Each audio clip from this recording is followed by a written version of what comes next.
ADN Podcast. ADN Podcast. Voces con contenido.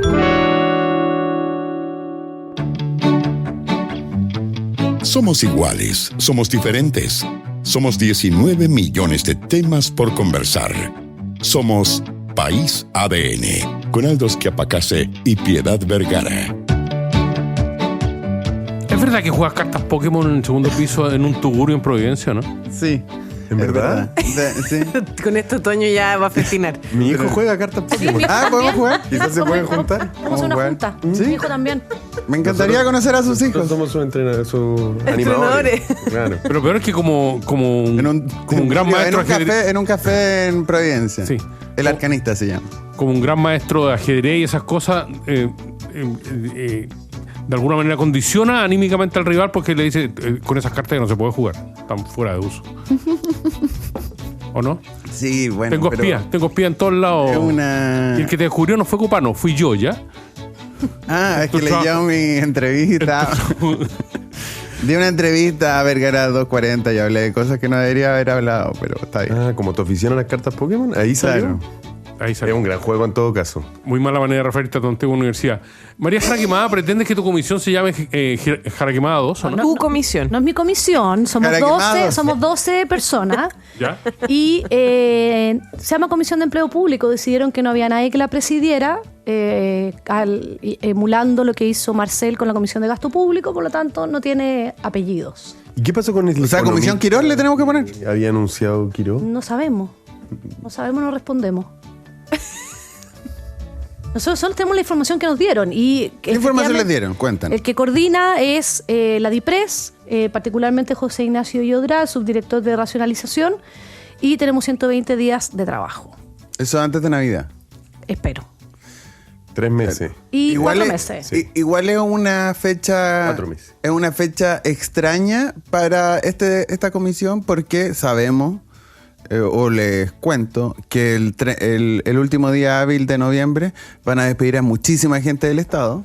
Entonces va a estar esa discusión al mismo tiempo que las conclusiones de esta comisión.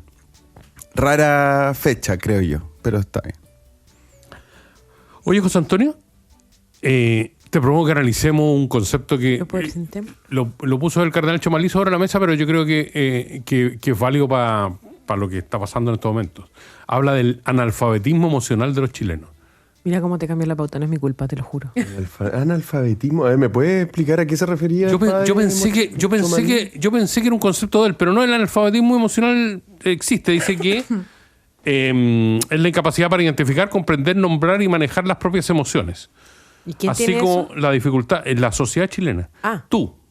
Así como la dificultad para reconocer y empatizar con los sentimientos de los demás. ¿En qué se traduce esto? Reacciones muy intensas o mediante pequeños problemas, sin filtro. Apariencia fría, distante o poco comunicativa. Chapacase. Confusión frecuente entre estados de ánimo. Por ejemplo, confundir el enojo con la ira o la tristeza con la depresión. Falta de empatía o incapacidad para ver la perspectiva ajena. Chapacase siempre. Chapacase siempre. Y dificultad para poner en palabras lo que se siente. Eso no es Chapacase. No, para nada, ¿cierto? no. Pero que nuestro guía espiritual defina nuestra sociedad con eso, yo creo que estamos ante un intríngulis. Es posible.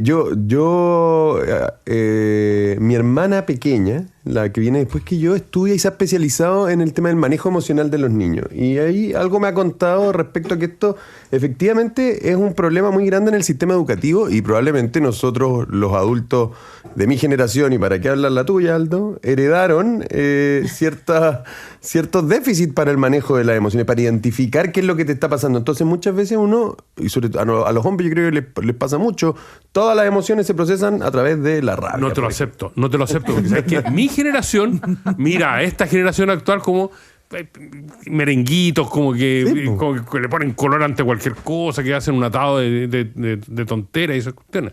Ya, pero eso refuerza el punto. Como que las emociones se empujan adentro de uno, ellos se tapan y...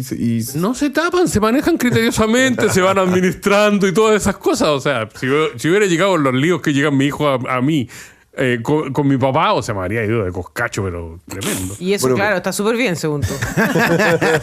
Así me crearon. Incivilidades, absolutamente así salió esta persona incivilidades. absolutamente empática con los problemas de la sociedad. Así vemos. ¿Viste?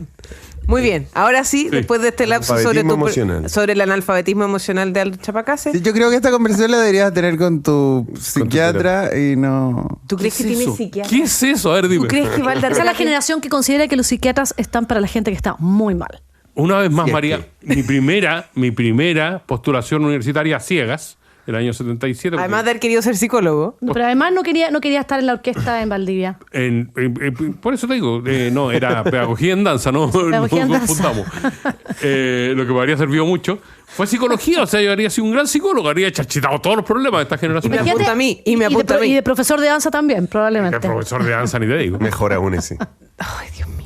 Estamos con María Jaraquemada, abogada, experta en transparencia e integridad, integrante de la Comisión Jaraquemada 2.0. No, ya, por favor, no. Oye, ¿y si logramos bautizar? No, sí, lo podemos hacer, Me van a lo podemos expulsar de la reclamar. No, comisión. es verdad, tengamos Me van a cuidado. expulsar de la comisión. Con Danilo Herrera, cientista político y socio director de Factor Convivencia. Crítico. Bienvenido, Buenos Danilo. días. Y con José Antonio Valenzuela, abogado de la Universidad de Chile, magíster en políticas públicas en el London School of Economics y director ejecutivo de Pivotes. Muy buenos días. Sí, pues no se puede llamar Comisión Mendoza. Po. No, pero Comisión Quirós la van a terminar poniendo. Creo yo.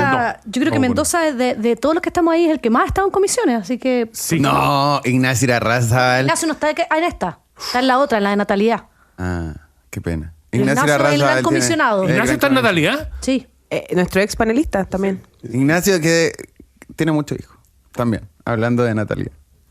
Ya vamos a los temas que nos Así que convocan. sabe Por el eso tema. está en la comisión, No decís como tú. uno. Sí, por eso debe estar en la comisión, no porque sabe de políticas públicas. Vamos Un a los abrazo, temas que nos Ignacio, convocan. porque fue mi jefe, perdón, Malto. De manera yo diría, muy extraña, estamos volviendo a hablar de constitución, de reformas constitucionales, de cómo reformamos la constitución, de derechos individuales y de perquineo de votos, una vez más, lo que resulta muy paradojal a estas alturas. Lo planteo, José Antonio, voy a partir contigo porque en algún momento Republicanos tuvo la opción tuvo la super opción de modificar la Constitución y se la farreó como se había farreado también el primer proceso constitucional. ¿Qué te parece cómo se ha llevado esto y estás de acuerdo o no estás de acuerdo con los reparos que han puesto constitucionalistas y políticos con respecto al borrador y luego al proyecto que ha presentado el gobierno? Sí, y porque yo entiendo que para el Partido Republicano y para los republicanos son súper escépticos de la relevancia que puede tener la Constitución para resolver problemas hasta al menos hasta este proyecto. Siempre nos habían planteado que la solución a los principales problemas de la gente para que hablar de seguridad no pasaban por el tema constitucional, y yo tiendo a estar de acuerdo, así que soy escéptico de la relevancia que pueda tener un proyecto como este, y sí me parece que es un proyecto lleno de problemas, que conocimos una versión que era aún peor, pero que este es un mal proyecto, una mala reforma constitucional. Que así lo han advertido varias personas, entre expertos y políticos. Yo ayer escuchaba a la diputada Constanza Uve, que está muy lejos de ser izquierdista, criticando también la forma en que está planteada esta reforma, en el tema donde probablemente el gobierno tiene más fortaleza y más posibilidades de ganar en el debate público. Se presenta un proyecto de ley que ya, haciendo el recuento, pareciera que no tiene ni de cerca los votos. Y en el fondo se pone en un pie difícil en un tema que debería serle cómodo al gobierno. Y me parece que es por un maximalismo y una propuesta completamente pasada de rosca. Yo creo que el debate respecto a la pérdida de derechos sociales de quien ha sido condenado se da de mala forma y con excesiva amplitud, lo que impide discutirlo bien. Y el estado de excepción que se busca crear me parece que es completamente excesivo, que puede generar 1.000.000 de problemas. Y espero realmente que se descarte muy rápido, porque ya el solo hecho de estar discutiendo un estado de excepción como ese me parece que es una mala noticia. Así que Nada, yo entiendo que el gobierno puede ver que acá es un tema donde hay cierta popularidad, que si este tema se vuelve así como álgido en el debate público, puede creer que suban las encuestas, pero va a empezar a generar roces con sus parlamentarios, va a tener que recular mucho en el texto si es que quiere tener los votos y empieza a darle argumentos a quienes han estado hablando de un gobierno ultraderecha y dificultándole la pega a quienes han señalado que no, que este es un gobierno que hasta el momento había sido un gobierno conservador tradicional. Pero sobre todo me preocupa la norma del estado de excepción que se busca crear, que creo que no sé si habrá países que tengan una norma así de laxa para la suspensión de derechos de las personas. Para intercepción de comunicaciones, un montón de cosas que quedan como en el aire. Solo como paréntesis, a propósito de la calificación del gobierno, ayer fue muy enfático José Antonio Caz en señalar que no le gustaba la calificación de iliberal, lo que me pareció raro. Mal timing. María Jara Quemada. Sí, yo la verdad es que hay varias cosas que me sorprenden. Primero, la falta de trabajo prelegislativo, incluso con su sector.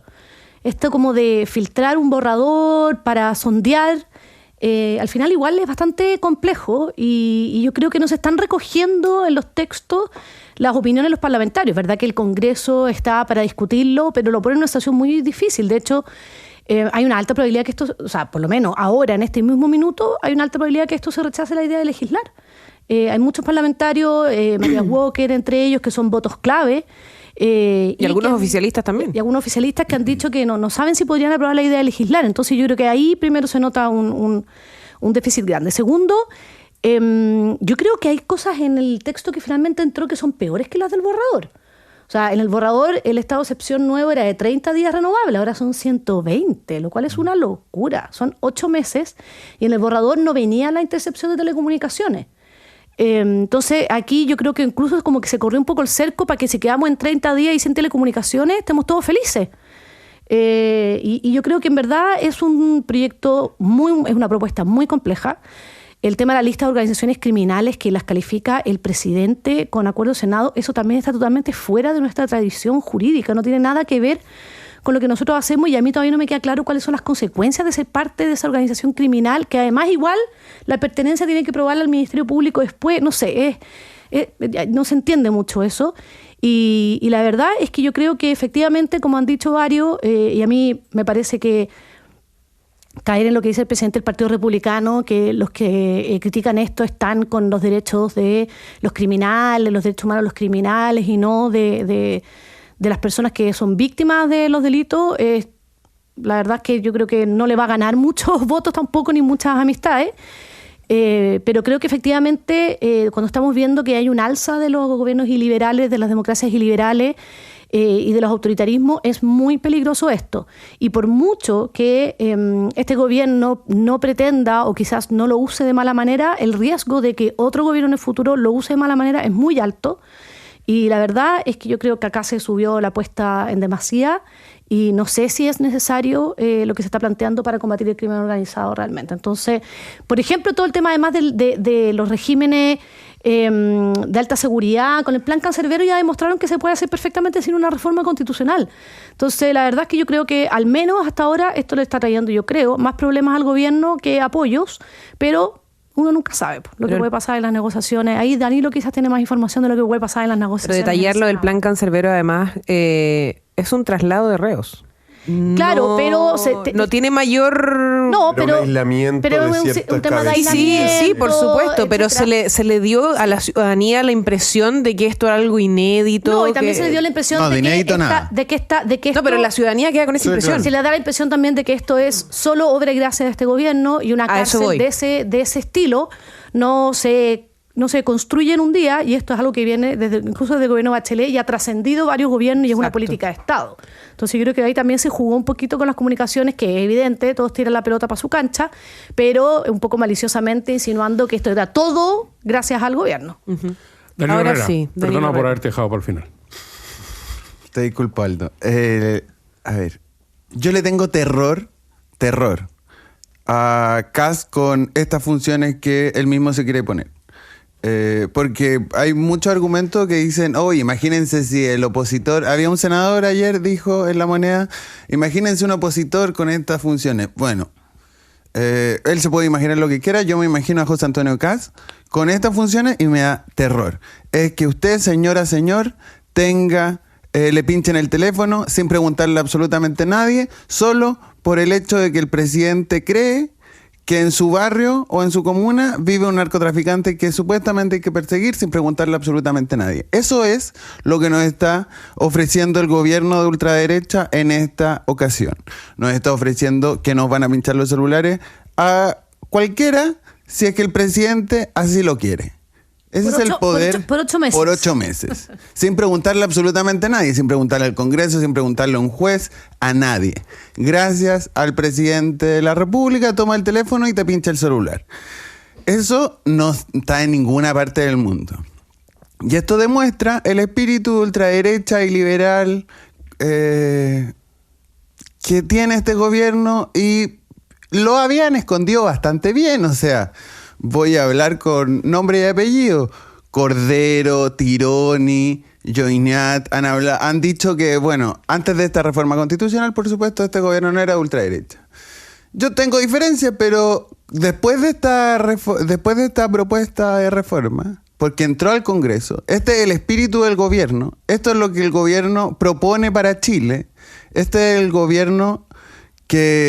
la constitución que el gobierno quiere para administrar el país.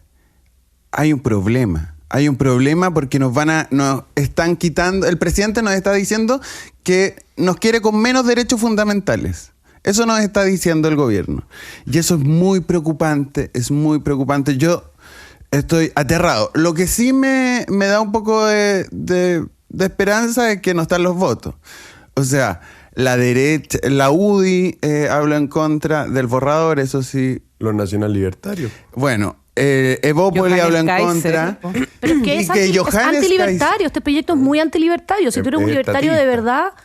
Que Johannes Kaiser ayer saliera a decir cosas razonables y que apareciera y que el gobierno de José Antonio Kast apareciera a la derecha del Partido Nacional Libertario, me parece una gran forma de demostrar que este gobierno es de ultraderecha, es iliberal y tiene un problema y tiene un tufillo autoritario que ya se quisiera varias dictaduras del mundo. Quiero integrar un poco también en esta conversación no solo al debate político, sino también a la ciudadanía. Me pasa que muchas veces en verdad, me pongo a escuchar conversaciones en el metro, en la micro, cuando en Santiago Centro también, me pongo los audífonos y en verdad no estoy escuchando nada. Y las conversaciones que uno escucha de la ciudadanía, lo que uno ve también en los comentarios en las redes sociales es... Cuando se habla del apoyo, digamos, a medidas como esta, por lo que escuché y lo que pude ver el día de ayer, son dos los principales argumentos que no sé cuáles son las posturas que tienen ustedes. Uno, el que nada hace, nada teme. Entonces, como que está bien que se haga esto porque el que nada hace, nada teme. Y dos, porque hay que ordenar. Hay que ordenar y esto sirve para ordenar. ¿Cómo también nos abocamos a conversarle a una ciudadanía que tiene esa impresión con respecto a las medidas que quizás, claro, en el mundo o en los círculos políticos, en las personas que viven o que están en puntos de influencia, claro, desconocemos muchas veces que esos son los argumentos que también la ciudadanía apoya? Yo estoy de acuerdo creo, lo cortito, el presidente del Partido Republicano entregó dos buenos argumentos para apoyar esta iniciativa. La primera es, abro comillas, hagan una encuesta y vean qué cree la gente. Y el segundo, el que menciona María antes, que, bueno, el que no está en contra de esto está a favor del crimen organizado y el terrorismo. Uno espera más de los líderes políticos y de los representantes del pueblo. El senador Esquella, por ejemplo, fue electo por la Araucanía, donde su campaña, yo la seguí bastante, su campaña hablaba de... ¿Cómo que por la Araucanía? No, por Valparaíso. ¿Valparaíso? Perdón, Esquella. Lo estaba confundiendo con Carter. Esquella habló de terrorismo en su campaña y de crimen organizado y de narcos. Y yo entiendo que sus votantes tienen ese esa intención o ganas de que les cumplan las promesas. Pero vulnerar los derechos fundamentales, yo esperaría que los políticos decentes, como ha habido varios esta semana después de leer el borrador y después de leer la reforma ingresada, no den no aprueben este proyecto que nos quita derechos fundamentales. Y si nos quitan derechos fundamentales, terminamos muy cerca de una dictadura con el poco andar. Oye, esa frase, el que nada hace, nada teme, le gusta a todos los sectores por igual, dependiendo de si lleva agua a su molino o no. Cuando estábamos discutiendo sobre el levantamiento del secreto bancario, yo vi a muchos grandes defensores ahora de la libertad individual y de los derechos básicos de las personas, acuñando la misma frase: el que nada hace, nada teme, ¿qué te importa abrir tus cuentas? Acá, a mí me parece que hay que ser de una sola línea, y por eso a mí, los mismos reparos que yo planteé con el argumento cuando se usa para abrirle las cartolas a la gente, me parece que aplica cuando quieren revisarle los WhatsApp en un estado de excepción. En el primer caso ni siquiera es con estado de excepción, basta que un señor de la UAF le parezca necesario. Yo creo que estas normas, estas defensas de ciertos derechos básicos frente a la autoridad que tienen las personas, las hemos ido generando como sociedad en Occidente. Son avances civilizatorios que llevan ya cientos de años y han sido importantes porque la lógica del que hace nada teme es la que permite después ciertos abusos de cuando llega la persona equivocada al poder. Y el terror que le da Danilo, que yo creo que hay un poquitito de hipérboles en su intervención, pero que lo puedo entender que le da miedo. Yo creo que también tiene que aplicar a otras discusiones donde usamos las mismas lógicas del control estatal y de cosas que son populares para cortar libertades en otras áreas. Es importante que haya ciertos procesos que garanticen cierta objetividad y imparcial en la forma en que la autoridad te trata. Eso cuesta explicárselo a las personas porque es un proceso un poquitito sofisticado y lento, pero es importante. Cuando llega alguien equivocado al poder y quiere abusar del poder que tiene, es bueno que existan ciertos mecanismos, ciertas cortapisas, ciertas personas que pueden hacer de garante de que no se abuse. Un cierto control. Eso aplica cuando te quieren revisar las cartolas del banco y aplica cuando te quieren intervenir el WhatsApp o te quieren pinchar el teléfono. O la mochila en el colegio. La mochila transparente, ¿no? Por eso es importante, por eso hay que, cuando salen estas frases, el que nada hace, nada teme, tiene que haber gente que recuerde cada cierto tiempo que estas reglas están para protegerte de buenos gobernantes, pero también de malos, de gente justa y también de abusadores. Y yo temo que con un estado de excepción como este vivamos en estado de excepción.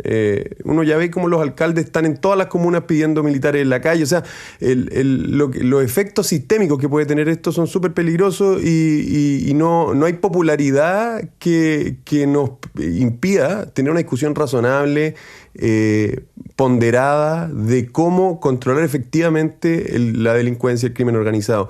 Yo creo que esto no va a ayudar y sinceramente creo que acá hay una lógica mucho más comunicacional, política y también de ciertas peleas internas que está teniendo el mundo republicano y en sus elecciones internas, que un interés real por hacer uso de este tipo de herramientas en un país que hace rato ha avanzado a la protección de los derechos de sus ciudadanos. Uh-huh. María Jaraquemada. Oye, solo quiero aclarar que lo mío no era una hipérbole, según José Antonio Castro, sería más bien una metáfora.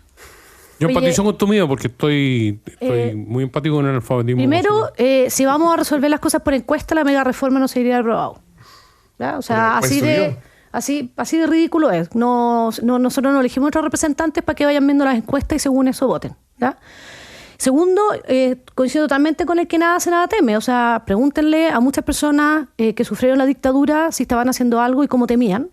Pregúntenle a personas en El Salvador que sufren juicios express por andar con tatuaje o porque algún vecino lo denunció, si estaban haciendo algo y cómo temen. Exacto. Pregúntenle a Mauricio Weibel, que sin estado de excepción le intervinieron el teléfono y un ex ministro de la Corte de Apelaciones y un ex militar de la inteligencia fueron condenados por mentir e intervenir su teléfono cuando le estaba investigando el caso Milico Gate, si es que estaba haciendo algo incorrecto y si temió.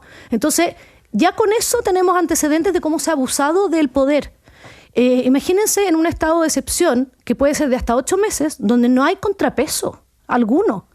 Y se puede intervenir comunicaciones en zonas completas, no de personas determinadas. Entonces, donde justo había un periodista, por ejemplo. Yo creo que de verdad, o disidentes, o sindicalistas, etcétera. Entonces, yo creo que de verdad,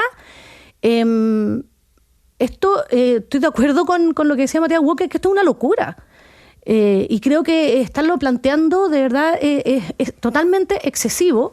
Y insisto, yo lo que me temo es que, porque esa norma va más allá del borrador que se filtró, lo que yo me temo es que se excedieron, se pasaron 3 pueblos para que terminemos en un pueblo que igual es grave. Uh-huh.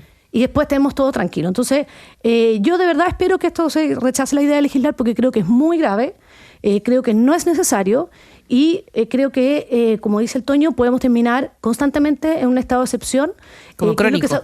Crónico, que es lo que se ha utilizado en muchos otros países y que empecemos nosotros mismos a ceder en ciertas libertades básicas y fundamentales por este temor generalizado que se ha causado a la población y que yo creo que no es proporcional a lo que se está buscando hacer. ¿Cuánto llega la Araucanía en estado de excepción? Exacto, y es muy difícil salir de eso después. Entonces yo creo que es muy complejo. Hace parte de la realidad, digamos, del día a día. Es muy cómodo también, es muy cómodo para la autoridad tener un mecanismo como este. Y controlar zonas completas y dar la percepción de que está haciendo algo, pero no necesariamente vas a ser efectivo. Y mucho de lo que se ha dicho es que para combatir el crimen organizado de manera más efectiva, no solo está el tema punitivo, está el tema de seguir la ruta del dinero. Y no estamos siguiendo la ruta del dinero, no estamos haciendo algo de verdad efectivo. El proyecto de ley de inteligencia financiera quedó eternamente ahí en una comisión mixta. Es que no les gusta abrir el secreto. Claro, pero podemos intervenir comunicaciones de todo un sector por 8 meses. Entonces, yo creo que realmente es totalmente contradictorio con lo que se dice en ese sentido. Y como decía el exdirector de la UAF, solo un 2% del dinero que se lava en Chile se logra realmente capturar y todo el resto ya ha salido del país. Entonces estamos llegando tarde en ese sentido y no veo la urgencia al respecto. Yo quiero decir 2 cosas. La primera es hacer énfasis en que esto es correr el cerco. Es decir que 240 días son una barbaridad para que cuando sean 30 y 30... parezca razonable. Me parezca súper razonable. Y yo tengo el temor de que senadores anden en esa, que cuando se vote la idea de legislar, el gobierno prometa indicaciones que no puede ingresar en ese momento, pero que las prometa o que las verbalice o que las presente públicamente al menos, que diga ya no van a ser 8 meses, van a ser 30 días. ¿Qué les parece? Mucho más razonable que me quiten derechos fundamentales, solo 30 días. Apruebo. Ese yo creo que es un problema que tiene esta propuesta, que espero que no se apruebe en su idea de legislar en el Senado.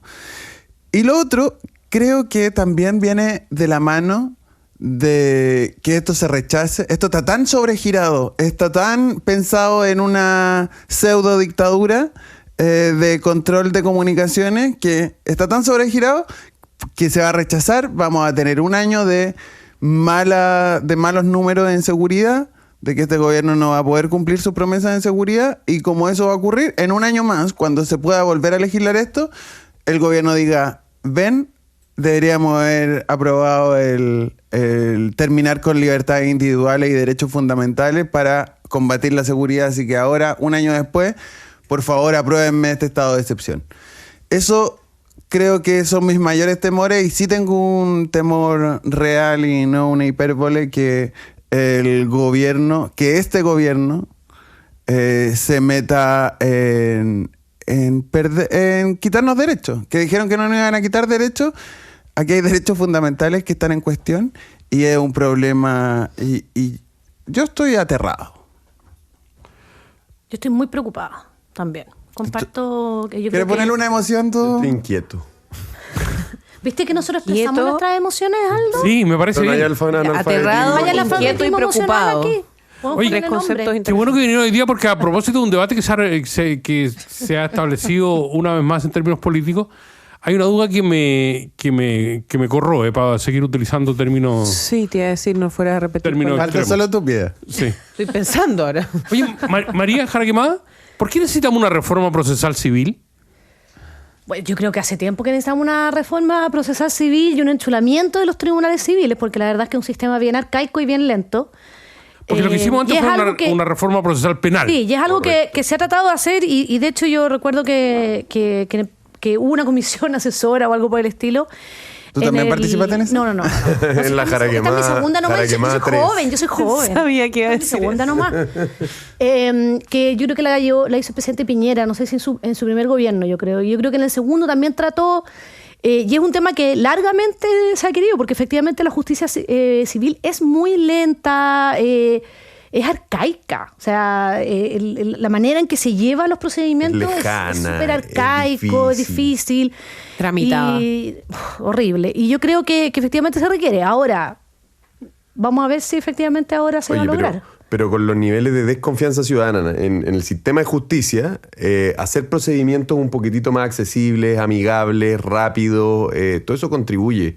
Y cuando la gente no le cree a su justicia, que tiene mucho que ver con algunos casos de corrupción, casos polémicos, pero también tiene que ver con la experiencia que tiene cada vez que le toca convivir con el sistema, son problemas serios. Entonces, yo creo que se va haciendo más evidente la urgencia de una reforma que además, claro, viene de hace Pero además es poco clara la justicia civil en sus términos, todo, es poco clara, y yo creo que eso también genera mucha distancia, cuando tú no puedes entender lo que está pasando, ni lo que están diciendo, etcétera. Yo creo que efectivamente también genera desconfianza y mucha distancia. ¿Pero qué señal se le entrega a la misma ciudadanía de la que hablamos cuando se pone a trabajar o se anuncia que dentro del grupo de personas que van a trabajar, por no decir, claro, una encargada de esta reforma procesal civil es una abogada que recién juró hace 4 meses? A ver, ahí la reforma está escrita, discutida, archiconocida. Quienes son protagonistas de este debate, el contenido está ahí hace mucho tiempo. El rol de ella, más que no es el de escribir la reforma, no es el de... Que se precisó después. No tiene autoría intelectual, no tiene un proceso tampoco de negociación de la reforma, es más bien como la gerente cuenta de la reforma. Entonces ella tiene que encargarse de molestar harto al secretario de la comisión y al presidente para que la ponga en tabla, de pedirle a los parlamentarios que vayan a las sesiones, de hacer cosas que son un poquitito más procedimentales. Uno podría pensar que quizás algo más de experiencia habría sido positivo, pero la verdad es que en estos cargos de asesoría parlamentaria hay muchos abogados jóvenes recién egresados. Yo desdramatizaría. En algún momento esto se informó casi como que ella iba a ser la autora de la reforma. No, le pusieron coordinadora desde Sí, y yo creo que por esta así como de repente una cosa media grandilocuente, que era como la gerenta de la reforma, una cosa así. Pero ¿cuál es la gerenta de otra reforma? Claro, pero la verdad es que ella tiene que ser la que gestiona, llama por teléfono para que esta cosa se mueva. ¿Eso se puede hacer con poca experiencia? Puede ser.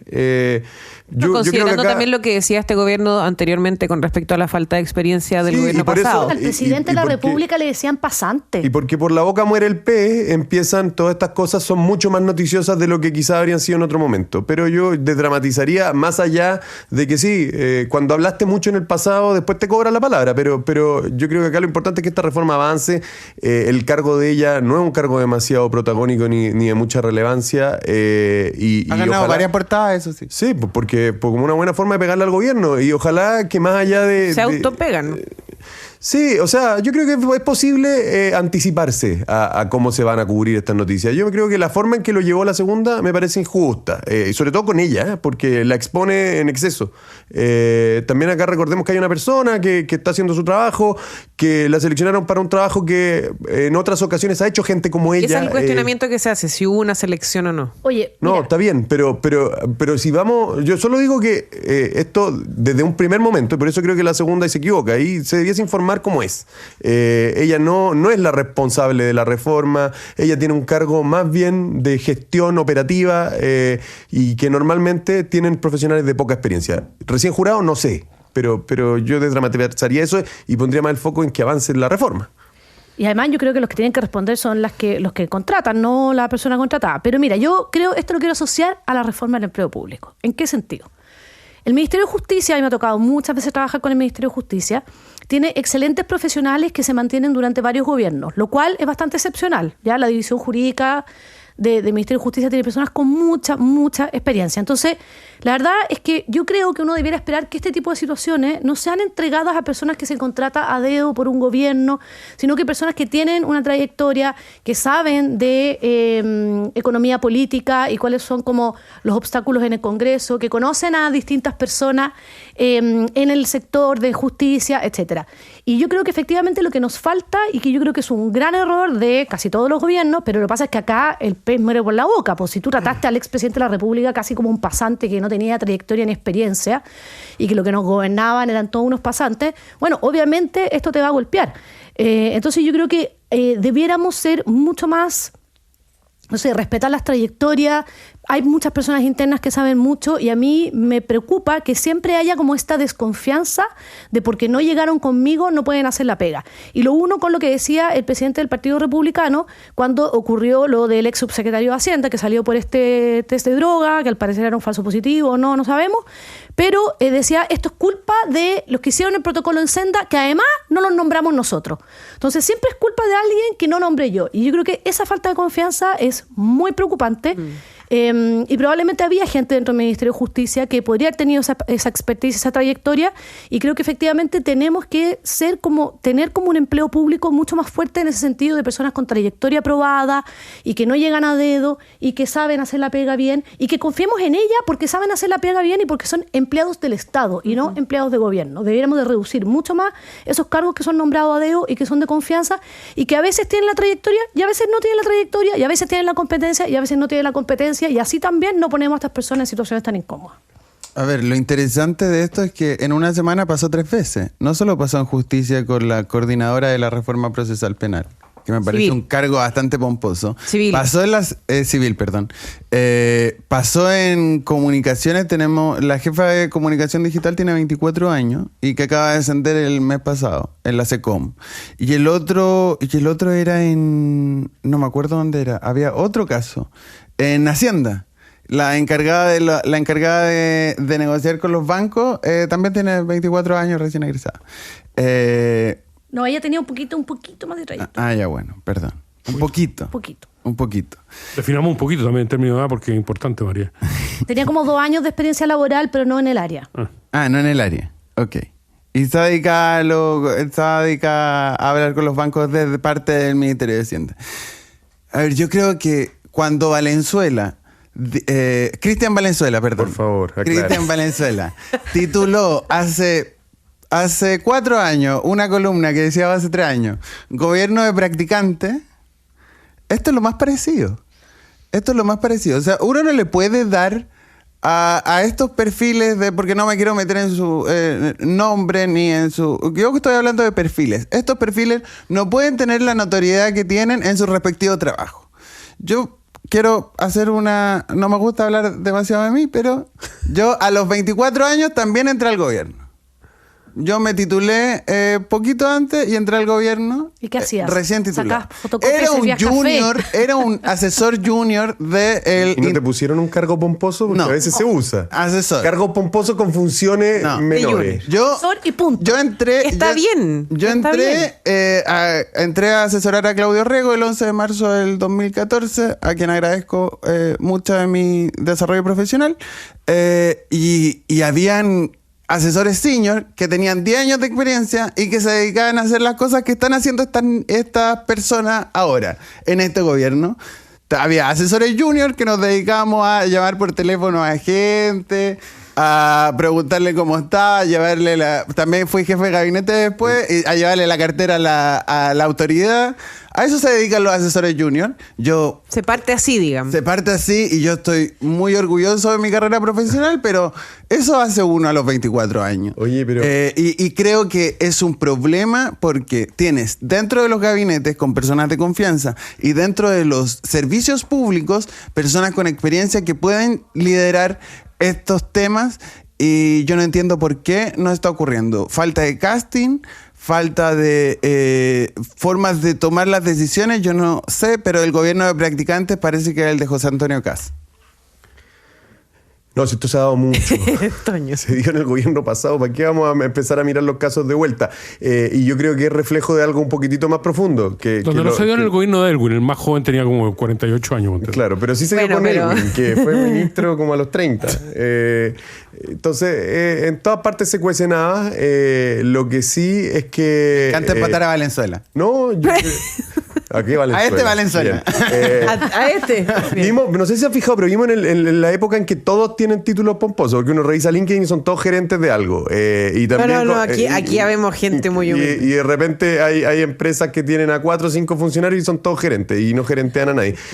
Me da la impresión que algo pasa de eso en este gobierno también. Ponen cargos pomposos que donde realmente ejecutan funciones que son más funciones menores, no tan vistosas como las que dicen sus cargos. Habiendo dicho eso, yo creo que hay un problema mucho más de fondo que la Comisión Jaraquemada 2. Ya, por favor, que me van a nominar por convivencia. Tendrá que corregir y realmente ahí tenemos una urgencia importante. Y es un problema de empleo público, un problema de que cada nuevo gobierno quiere reinventar la rueda, armar el Estado de nuevo y en general desconfía en quienes hereda. Eso se tiene que corregir, eso es importante. A mí me parece que la comisión tiene un mandato que es muy relevante, sobre todo porque las señales que habíamos recibido del gobierno, pienso en el director del Servicio Civil, iban como en el sentido opuesto al que uno le gustaría avanzar. Y lo que nosotros queremos es que haya más continuidad en los equipos de los gobiernos cuando cambian, que las orientaciones cambien, pero la gente que ejecuta se mantenga idealmente, y que las contrataciones no respondan a botín ni a premio, sino a criterios de personas que están preparadas y quieren trabajar en el Estado y hacer una carrera al interior del Estado. Ese es el fondo de esto. Si no, va a seguir pasando con libertarios, PDG, comunistas, Frente Amplista y Chilevamista. Porque la naturaleza humana es más fuerte y cuando llegan quieren poner a los suyos, a los cercanos, a los que confían, tengan 24, tengan 35, y es un problema. Es un problema, se pierde conocimiento acumulado en el Estado, se pierde talento, se improvisa, se quiere partir de cero porque se desconoce lo que se hereda. Así que por lo mismo la comisión, que no tiene nombre... Empleo público. Yo creo que hay altas expectativas puestas en esto y además es lo que viene después, porque yo creo que la parte que van a hacer ustedes, sin desmerecerlo, es la fácil. Yo creo que hay diagnóstico y también hay propuestas. Y más o menos hay un cierto consenso. Yo no creo que vaya a haber un debate demasiado álgido dentro, pero la parte de gestionar esto, de poder acercarlo al funcionario, lidiar con la ANEF, con el Congreso, con los múltiples intereses comprometidos que hay en esto, esa es la parte difícil y esa viene en el año 2, 3 y 4. Pero ya que tengamos la idea de introducir una reforma a inicios de un gobierno, eso es inédito y yo lo felicito. Yo igual agradezco que el presidente Quiró convoque esta comisión y hable... Es un ironía. Irónico. Un hipérbole, ya no sé. Que el presidente Quiró haya convocado esto a escuchar a personas que no piensan como él, completamente diferente a su estrategia con la mega reforma, donde pasó la caballería encima y ya tenemos una mega reforma aprobada que beneficia a los más ricos de este país. María Jaraquemada, Danilo Herrera, José Antonio Valenzuela fueron el panel de esta mañana en País ADN. Pucha, me quedó un tema donde quería orientación, porque ayer la Cámara de Diputados prohibió las carreras de galgo. No, pero Aldo, volvió a la comisión.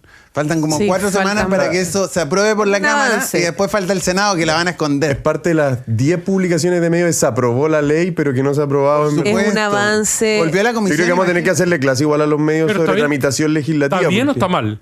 ¿Ah? ¿Está bien o está mal que aprobamos las carreras de galgo? No lo sé, fíjate. Yo sí, estoy muy a favor, no como Valenzuela. Que se prohíban.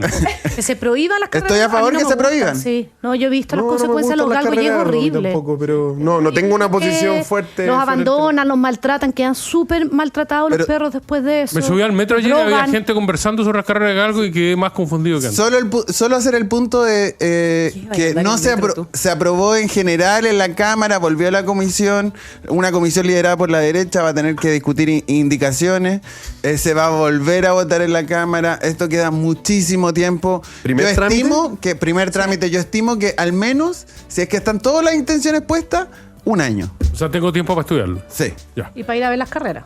Porque hasta que la hagan ilegales. Técnicamente sí. Ustedes saben que el Ministerio del Deporte tembló cuando se manifestó sobre el rodeo. Pero quieren eliminar el Ministerio del Deporte, eso ya no va a ser un problema quizá, imagínate. Ya sabes lo que pasó cuando quisieron eliminar el rodeo. Muchas gracias por estar con nosotros, muchachos. Esto fue País ADN, con Aldo Schiapacase y Piedad Vergara. Conversación, actualidad y los temas de hoy. ADN, La voz de todos para todo Chile.